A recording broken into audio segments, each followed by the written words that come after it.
Good morning વિદ્યાર્થી મિત્રો.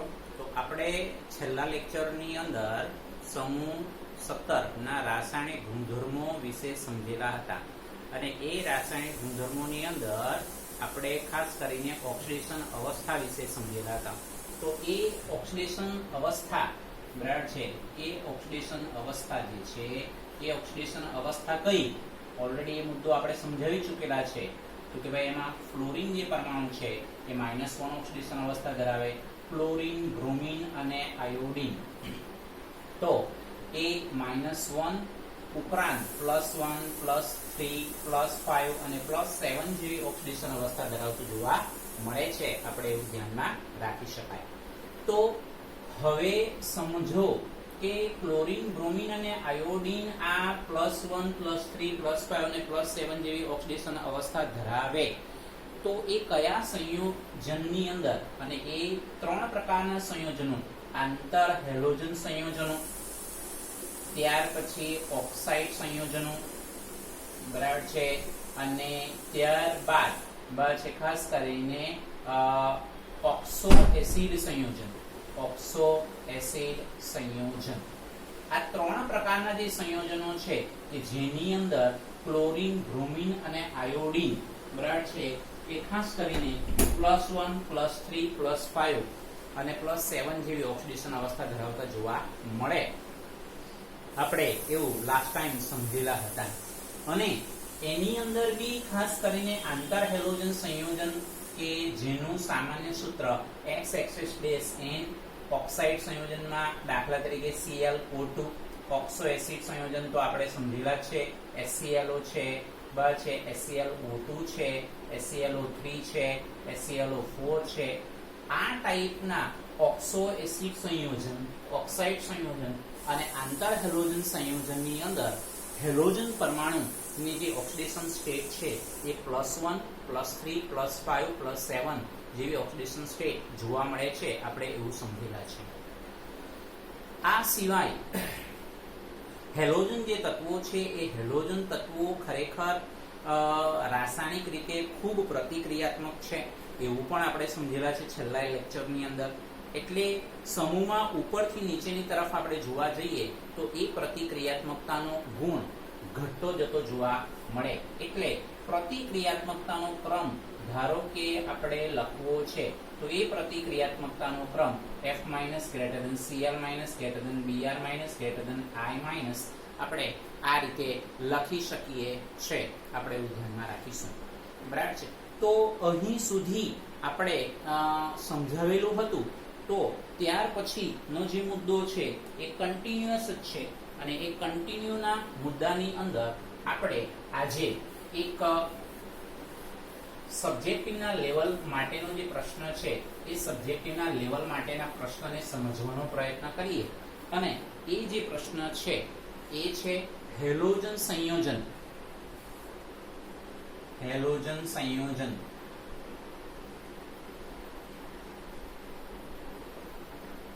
શા માટે પ્રબળ ઓક્સિડેશન કરતા હોય છે? સમજાવો. આ મુદ્દાને, આ 2 માર્ક્સનો પ્રશ્નનો જવાબ છે બરાબર છે, એ મુદ્દાને આપણે સમજવાનું છે. હેલોજન સંયોજનો શા માટે છે પ્રબળ ઓક્સિડેશન કરતા છે તો એને આપણે સમજીશું. તો સૌપ્રથમ આપણે જોવા જઈએ તો હેલોજન જે તત્વો છે એ હેલોજન તત્વો એ એની બાહ્યતમ કોષની જે ઇલેક્ટ્રોન રચના છે NH2NP5 છે. તે સરળતાથી એક ઇલેક્ટ્રોન છે મેળવવાની છે વૃત્તિ ધરાવે છે.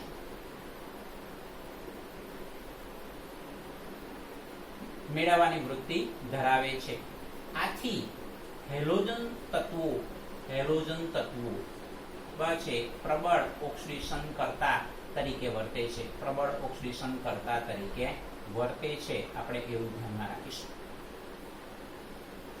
હવે એની અંદર જનરલી આપણે જોવા જઈએ તો ખાસ કરીને આ એક હેલોજન પરમાણુ, આપણે એમ કહી શકીએ કે ભાઈ એક હેલોજન પરમાણુ અન્ય હેલોજન પરમાણુનું અન્ય હેલોજન પરમાણુનું જલીય દ્રાવણમાં અથવા ઘન અવસ્થામાં સરળતાથી ઓક્સિડેશન કરે છે, સરળતાથી ઓક્સિડેશન કરી શકે છે. અને એના માટેના ઉદાહરણ સમીકરણના સ્વરૂપમાં F2 + 2x - is equal to 2f - plus x2 આપણે આ રીતે લખીશું કે જ્યાં x બરાબર શું છે, જ્યાં x બરાબર Cl, Br અથવા I આપણે આ રીતે લખીશું. તો અહીંયા તમે જોઈ શકો ફ્લોરિન બરાબર છે અને આ તમારો હેલોજન પરમાણુ, એમાં તમારી પાસે એટલે દાખલા તરીકે Cl તમે લખો તો એ તમારી પાસે -1 એટલે 0. તો -1 માંથી 0 આ સરળતાથી ઓક્સિડેશન કરે અને સરળતાથી ઓક્સિડેશન કોણ કરે? ફ્લોરિન. તો કહેવાનો મતલબ કે ભાઈ ફ્લોરિન જે છે એ અન્ય હેલોજન પરમાણુનું સરળતાથી ઓક્સિડેશન કરે અને પોતાનું રિડક્શન થાય, એટલે ખરેખર ફ્લોરિન એ પ્રબળ ઓક્સિડેશન કરતા તરીકે વર્તે છે. આપણે એવું ધ્યાનમાં રાખીશું. આના પછી તરત જ જોવા જઈએ તો Cl2 પ્લસ જે છે 2x - is equal to 2Cl - plus x2, જ્યાં x બરાબર છે Br / iodine. આપણે આ રીતે જે સમીકરણ આપણને બુકની અંદર મેન્શન કરેલા છે એને આપણે ધ્યાનમાં રાખીશું. Br2 + 2x - gives 2Br - plus x2, જ્યાં x બરાબર છે આયોડીન. આપણે આ રીતે લખીશું. બરાબર છે.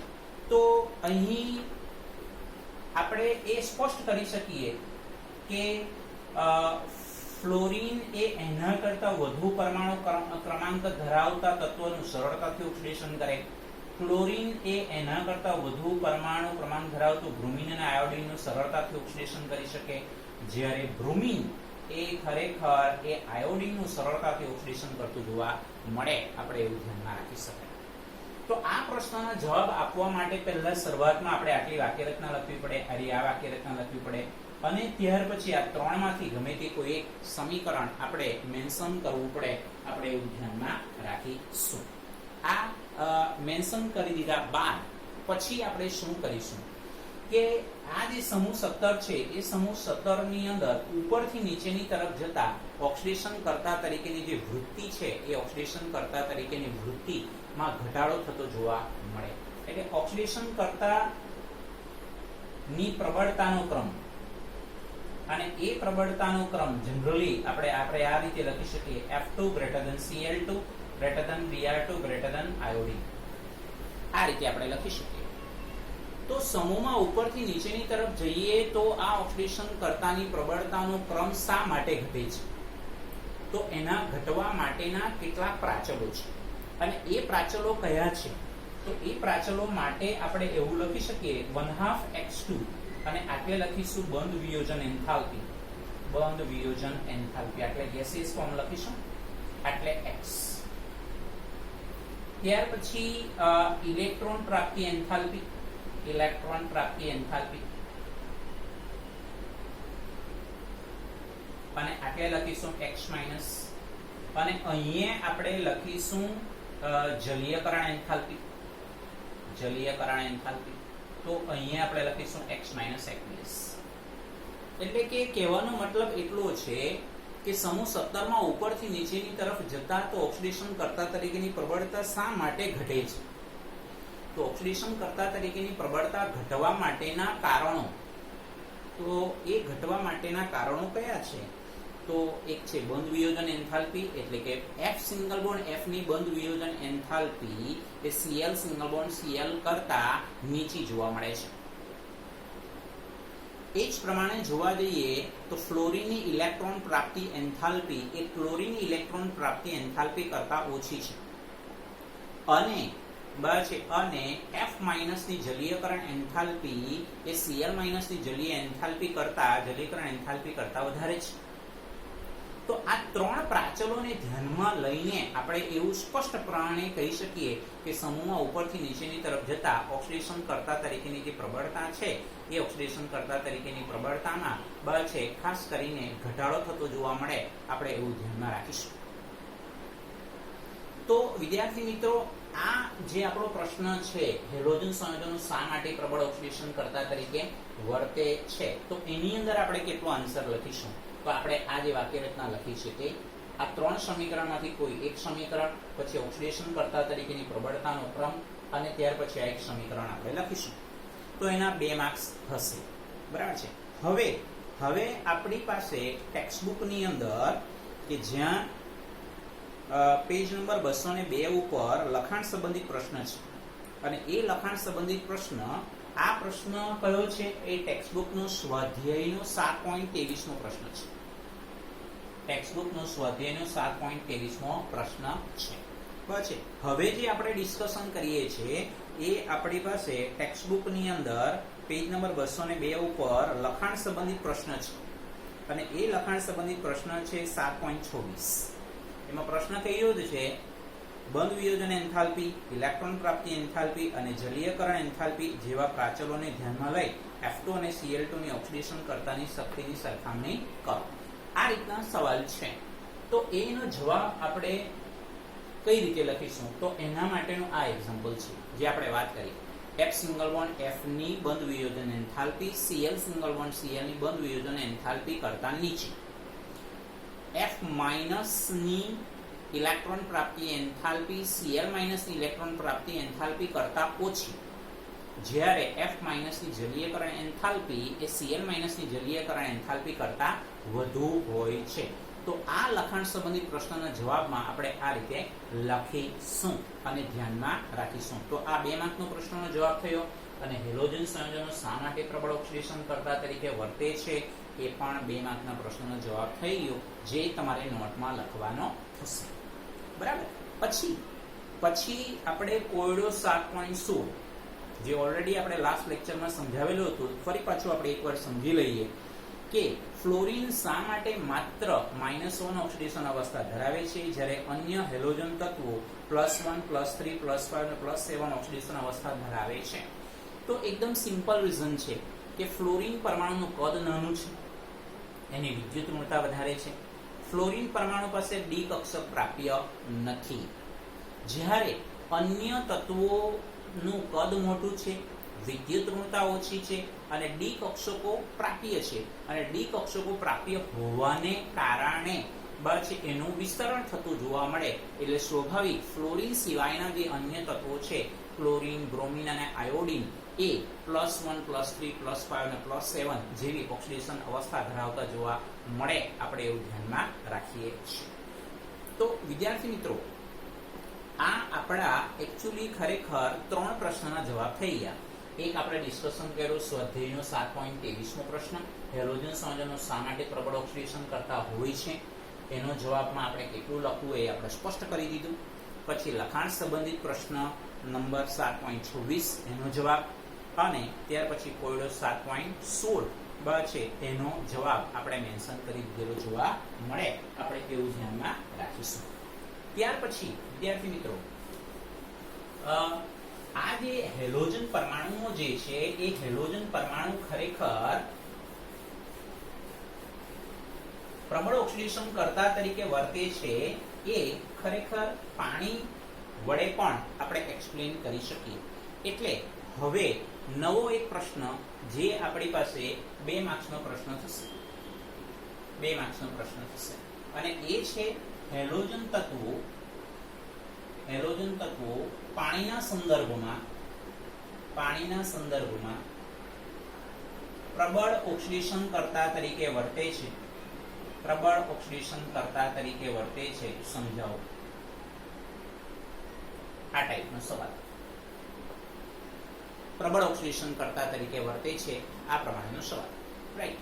તો એની અંદર ખરેખર જોવા જઈએ તો આપણે એવું કહીએ કે ભાઈ ફ્લોરિન જે એલિમેન્ટ છે એ ખરેખર ફ્લોરિન એ પાણી સાથે જ્યારે પ્રક્રિયા કરે, બરાબર છે, ત્યારે ખરેખર જોવા જઈએ તો પાણી સાથે જ્યારે પ્રક્રિયા કરે ત્યારે અહીંયા આપણે જોવા જઈએ તો એ પાણી -2 એટલે, અને ઓક્સિડેશન અંશી. એટલે ફ્લોરિન જે એલિમેન્ટ છે એ પાણી સાથે જ્યારે પ્રક્રિયા કરે છે ત્યારે હાઇડ્રોહેલિક એસિડ બને છે પ્લસ પાણીનું એ સરળતાથી ઓક્સિડેશન કરતું જોવા મળે. અને સરળતાથી ઓક્સિડેશન શામાં કરે છે? જોઈ શકીએ છીએ ઓક્સિજન વાયુની અંદર બસ સરળતાથી ઓક્સિડેશન કરતું જોવા મળે છે ફ્લોરિન એલિમેન્ટ. આ ધ્યાનમાં આપણે રાખીશું. તો આ એક આપણું સમીકરણ એ ધ્યાનમાં રાખીશું. Twice F2 plus twice H2O અને આપણે આ રીતે પણ ધ્યાનમાં રાખી શકીએ 4HF પ્લસ O2 આ રીતે પણ આપણે ધ્યાનમાં રાખી શકીએ. હવે વિદ્યાર્થી મિત્રો MCQ ની અંદર આપણને ધારો કે 3 મોલ માટેનું સમીકરણ આપેલું છે તો આપણે શું લખી શકીએ? તો 6HF પ્લસ ઓઝોન. અહીંયા ઓઝોન વાયુ મળે છે. આ ધ્યાનમાં રાખીશું કારણ કે આપણે પાણીના 3 મોલ છે તો આ ધ્યાનમાં રાખીશું. આ મુદ્દો આ સમીકરણ આપણને આ ટોપિકમાં નથી, બરાબર છે? આ ધ્યાનમાં રાખીશું. તો આપણી પાસે ટેક્સ્ટ બુક ની અંદર એ મેન્શન કરેલું જ છે. શું મેન્શન કરેલું છે કે ભાઈ હેલોજન તત્વોની સાપેક્ષ ઓક્સિડેશન કરતા શક્તિને તેમની પાણી સાથેની પ્રક્રિયાથી ખૂબ સારી રીતે સમજાવી શકાય છે. તો એ સારી રીતે સમજાવી શકાય એની અંદર પહેલી જ વાક્ય રચના આપણને આપેલી છે અને પહેલી વાક્ય રચના આપેલી છે કે ભાઈ ફ્લોરિન પાણીનું ઓક્સિજનમાં ઓક્સિડેશન કરે છે, જે આપણે સમીકરણ દ્વારા સમજાવી દીધેલું છે. જ્યારે ક્લોરીન અને બ્રોમિન, ધ્યાનમાં રાખો, ક્લોરીન અને બ્રોમિન એ પાણી સાથે પ્રક્રિયા કરીને H2 પ્લસ H2O ત્યારે આપણને હેલોજન એસિડ પ્લસ હાઇપોહેલસ એસિડ બનાવતું જોવા મળે, જ્યાં X બરાબર Cl અથવા Br. X બરાબર Cl અથવા Br આપણે આ રીતે લખી શકીએ. તો અહીં કહેવાનો મતલબ દાખલા તરીકે ભાઈ ક્લોરીન વાયુ છે એ પાણી સાથે પ્રક્રિયા કરે તો હાઇડ્રોજન ક્લોરાઇડ અને હાઇપો છે HOCl એટલે હાઇપોક્લોરસ એસિડ બને છે. સમજો, હાઇપોક્લોરસ એસિડ. અને આ તો હાઇડ્રોજન ક્લોરાઇડ અથવા તો હાઇડ્રોક્લોરિક એસિડ આપણે એવું જનરલી જાણીએ છીએ. તો અહીંયા તમે જોઈ શકો Cl2 અને આટલે -1 એટલે પાણી સાથે જ્યારે પ્રક્રિયા કરે છે એટલે +1, બરાબર છે? અથવા આ એક્ઝામમાં આપણને પ્રક્રિયા પૂર્ણ કરવાના સંદર્ભમાં આવું સમીકરણ આપણને પૂછી શકાય, ધ્યાનમાં રાખો. એવી જ રીતે Br2 પ્લસ H2O સાથે રિએક્શન આપણે કરીએ તો હાઇડ્રોબ્રોમિક એસિડ પ્લસ હાઇપોબ્રોમસ એસિડ આપણને પ્રાપ્ત થતું જોવા મળે. આપણે એવું ધ્યાનમાં રાખીશું, બરાબર છે? તો આ એક મુદ્દો આપણે ખાસ કરીને ધ્યાનમાં રાખવાનો થશે.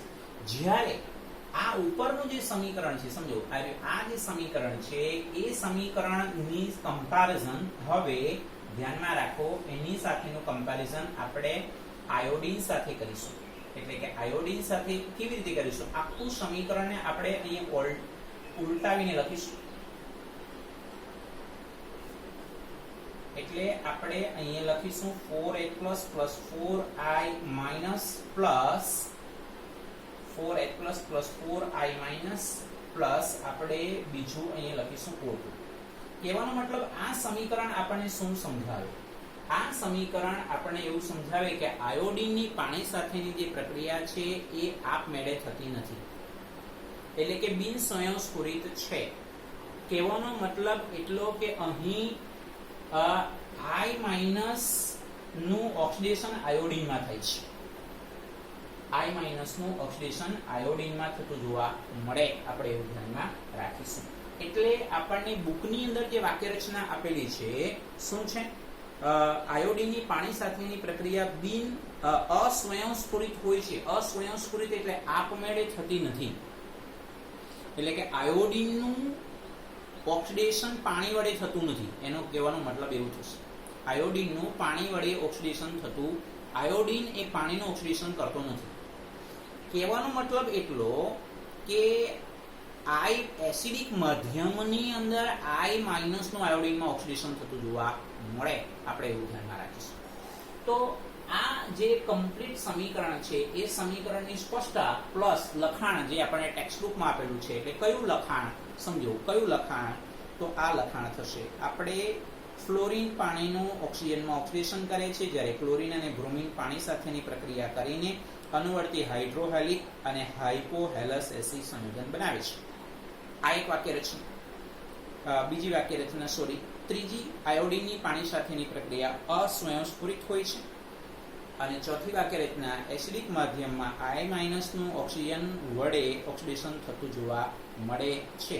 જે આપણે આ સમીકરણ દ્વારા સમજૂતી આપણને પ્રાપ્ત થતી જોવા મળે છે. આપણે એવું ધ્યાનમાં રાખીશું. સમજાય છે?